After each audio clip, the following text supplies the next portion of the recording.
নমস্কার, সবাই কেমন আছেন? বংমায়ের ঘরকন্যাতে আপনাদের অনেক স্বাগত। বাবার বাড়িতে আজকে দ্বিতীয় দিন। সকালবেলা ঘুম থেকে উঠে দেখছি আকাশটা বেশ পরিষ্কার। কাল রাত থেকেই বৃষ্টিটা থেমেছে, তাই ভাবলাম আমাদের বাড়িটা একটু ঘুরিয়ে দেখাই। কী কী গাছ রয়েছে আমাদের বাড়িতে। চলুন, এটা হচ্ছে আমাদের বাড়ির উঠোন। এমন কোনো গাছ নেই যেখানে নেই, আমার মা লাগায় না। কত রকমের ফুল গাছ, পুদিনা পাতা, অ্যালোভেরা, মানে এইসব আয়ুর্বেদিক গাছও আমাদের বাড়িতে অনেক আছে। আম গাছ, কাঁঠাল গাছ, জাম গাছ ছিল জানেন, একটা মস্ত বড় জাম গাছ। আর জামগুলোও হতো একদম কালো টুকটুকে জাম, কিন্তু সেই গাছটা কাটা পড়ে গেছে। আর ছিল আমাদের আমের বাগান।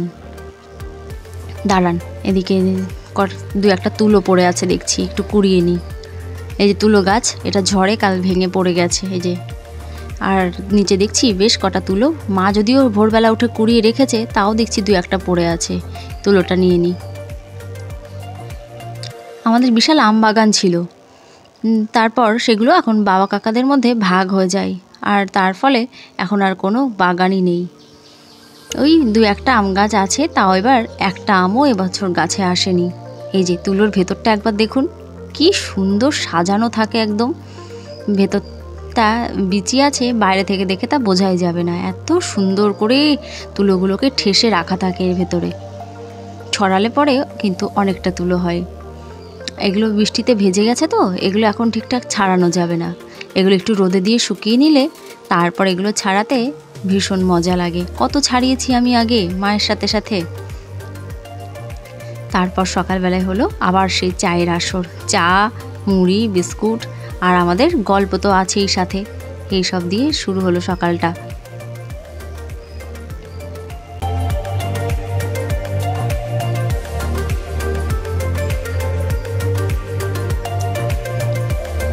গুড্ডিকে আর মাসির মেয়েকে 2 প্যাকেট বিস্কুট দিয়ে আর জল দিয়ে ওদেরকে বসিয়ে দিয়েছে।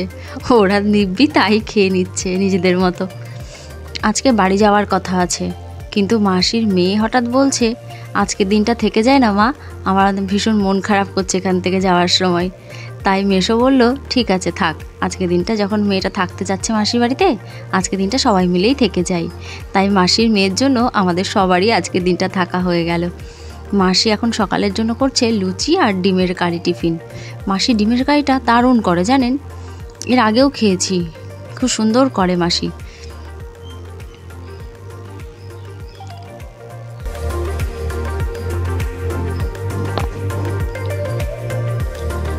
আমি তো আগে বাবার বাড়িতে প্রত্যেক মাসে মাসেই আসতাম। তারপর গুড্ডি হওয়ার পর প্রত্যেক মাসে আর আসা হতো না, কিন্তু যখন আসতাম দিন 10-15 করে থেকে যেতাম। কিন্তু এই স্কুলটা শুরু হওয়ার পর আর গিয়ে থাকা হয় না এখন একদমই।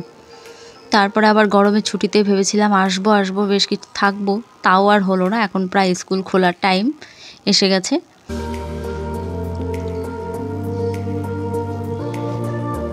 এখানে তো গল্পে গল্পে মনেই হচ্ছিল না যে একদিন আগে এসেছি, মনে হচ্ছে যেন এই তো খানিকক্ষণ আগে আসলাম। তাই এখনই বাড়ি যেতে হবে। সত্যি বলতে আমারও মনটা কেমন করছিল। যেই না মাসির মেয়ে বলল, অমনি আমরা সবাই আবার থাকতে রাজি হয়ে গেলাম। সকালবেলা উঠে মেসো বাজারে চলে গেছে, গিয়ে এই মস্ত বড় একটা কচু গাছ তুলে নিয়ে এসেছে।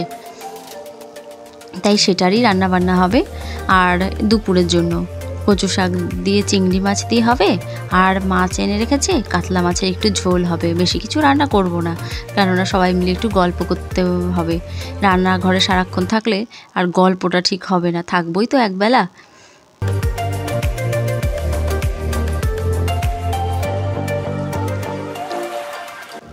প্রথমে পেঁয়াজ কুচিগুলো তেলের ওপর দিয়েছে, তেজপাতা ফোড়ন দিয়ে, আর তারপর পেঁয়াজ কুচি আর টমেটো কুচি দিয়ে একটু লাল লাল করে মাসি ভেজে নেবে।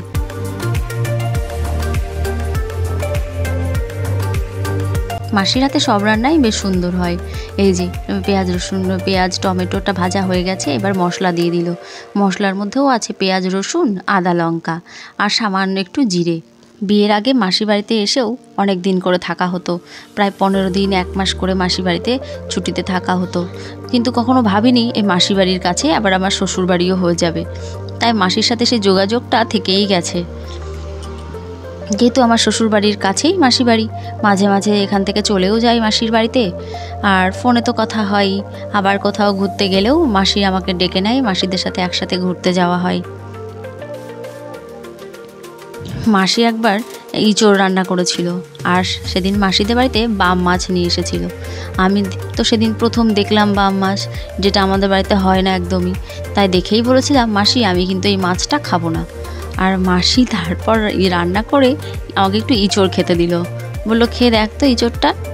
আমি বললাম খেয়ে হ্যাঁ ভালোই হয়েছে। মাসি বলছে ভালো হয়েছে? বললো হ্যাঁ। বললো জানিস এই ইঁচড়ের মধ্যে কি আছে? এর ভেতরে আমি একটু বাম মাছের মাথা দিয়ে দিয়েছি। খারাপ লাগলো? তুই তো খেয়ে নিলি, ভালোই তো লাগলো খেতে, তাহলে মাছটাও খাবি। এই সব বলে মাসি আমাকে বাম মাছ খাইয়ে দিয়েছিল। পরে বলছিল আমি বাম মাছের মাথা দিয়ে ইঁচড় করিনি, তোকে মিথ্যে করেই খাইয়েছি। তো এরকমভাবে মাসি অনেক কিছুই রান্না করে করে খাওয়াতো, আর মাসির হাতে রান্নাগুলো সবই সুন্দর সুন্দর হয়। আমাদের মধ্যে ঝামেলা বেঁধে গেছে যে কে বেশি কাজ করে, মেয়েরা না ছেলেরা, এইসব নিয়ে। তারপর এই আমার বরমশাই আর আমার মেসো দুজন মিলে বলল তোমরা বেরো, আমরাও কোনো অংশ কম না, দেখো আমরা সব করে দিতে পারি, লুচি বেলা লুচি ভাজা আমরাই সব করে দিতে পারবো। তারপর বললাম ঠিক আছে তাহলে ছেড়ে দিই। লুচি বেলতে গিয়ে তো সে ভারতের ম্যাপ, পাকিস্তানের ম্যাপ এইসব বানিয়ে ফেলেছে। সত্যি লুচির সাথে ডিমের কারিটা না একদম জমে গেছিল, অপূর্ব সুন্দর হয়েছিল ডিমের কারিটা খেতে। আর আমরা আসবো বলে মা একাদি ডাবও পাড়িয়ে রেখেছিল গাছ থেকে। আমার বর মশাই তাই বসে পড়েছে সবাইকে সেই ডাবগুলো কেটে কেটে বিলি করতে। যেহেতু আজকে আকাশটা বেশ পরিষ্কার, মার ইচ্ছা দুপুরবেলায় খাওয়া দাওয়া সেরে একটু ঘুরতে বেরোবে আমাদেরকে নিয়ে রাস্তায়। ডাব তো বাজারে কিনতেই পাওয়া যায়, কিন্তু সবাই মিলে এভাবে হইচই করে খেলে আনন্দটা যেন দ্বিগুণ হয়ে যায়। দুপুরের খাওয়া দাওয়া সেরে একটু রেস্ট নিয়ে সবাই মিলে রেডি হয়ে বেরোলাম পাড়া ঘুরতে। এটা হলো আমাদের গ্রামের বিল নদী আর কি, এটার কিন্তু কোনো নাম নেই, বিল বলেই সবাই চেনে জানে। এখানে বিরাট এক মেলা বসে জানেন, ব্রহ্মপুত্র স্নানের মেলা। সেদিন আশপাশের সমস্ত গ্রাম থেকে বহু মানুষ আসে আমাদের বিলে স্নান করতে। ছোটবেলায় তাই ওই দিনটাই প্রতি বছরই বিলে স্নান করতে যেতে হতো আমাদের সবাইকে। রাস্তায় বেরিয়ে কিছু কিনে দিতে হবে, এরা সেই শর্তেই বাড়ি থেকে বেরিয়েছিল। ঘড়িতে এখন বাজে রাত 11টা। আমরা খাওয়া দাওয়া করে দুই বোন এখানে এসে বসেছি একটু গল্প করতে। সবাই শুয়ে পড়েছে বাড়িতে, যেহেতু কাল সকালবেলায় উঠেই বেরিয়ে যাব যে যার বাড়িতে আবার, তাই এখানে বসে একটু গল্প করছি। তাহলে চলুন ভিডিওটা এখানেই শেষ করছি। সবাই ভালো থাকবেন, সুস্থ থাকবেন। নমস্কার, দেখা হবে আবার পরের কোনো ভিডিওতে।